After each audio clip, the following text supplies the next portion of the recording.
ก็สบายดีเนาะคลิปนี้สิมาสอนวิธีแลกเปลี่ยนคะแนนของเครือข่าย Unitel เนาะก่อนอื่นหมดนี่เฮามาเข้าสู่การโทรก่อนหลังจากนั้นมากดดอกจัน900สี่เหลี่ยมโทรออก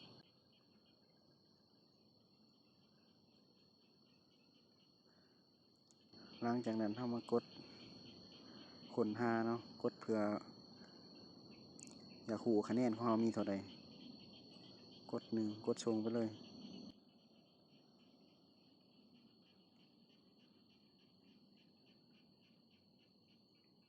นี่แม่นคะแนนของเฮาเนาะ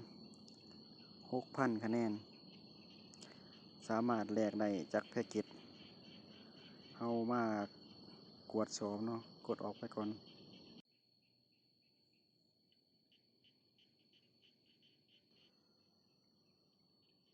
ก่อนอื่นมันกดดอกจันสี่เหลี่ยมโทรออกคือเก่าเนาะ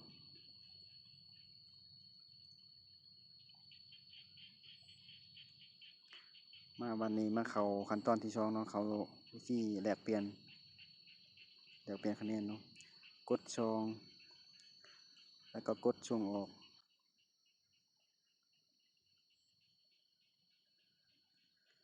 มันก็จะมีให้เลือกหลากหลายเนาะข้อที่1แลก data ข้อที่2แลกนาทีโทร3แลกข้อความแลกของควรกดชูนเพื่อกลับคืนเฮามากด1เนาะกด1เพื่อแลก data กดส่งไปเลย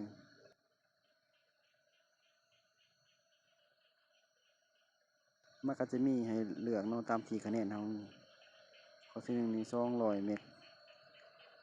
จะสามารถนำใส่ได้1,000 คะแนนเนาะ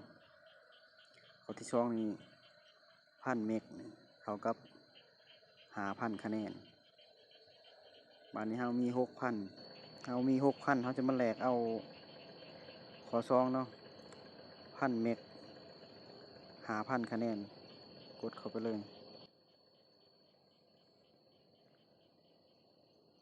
กด1ถ้าเฮากด0มันจะกลับคืนกดเข้าไปเลย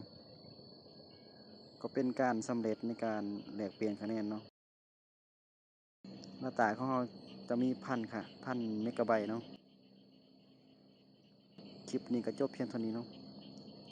พบกันใหม่ในคลิปหน้าสำหรับคลิปนี้ขอขอบใจ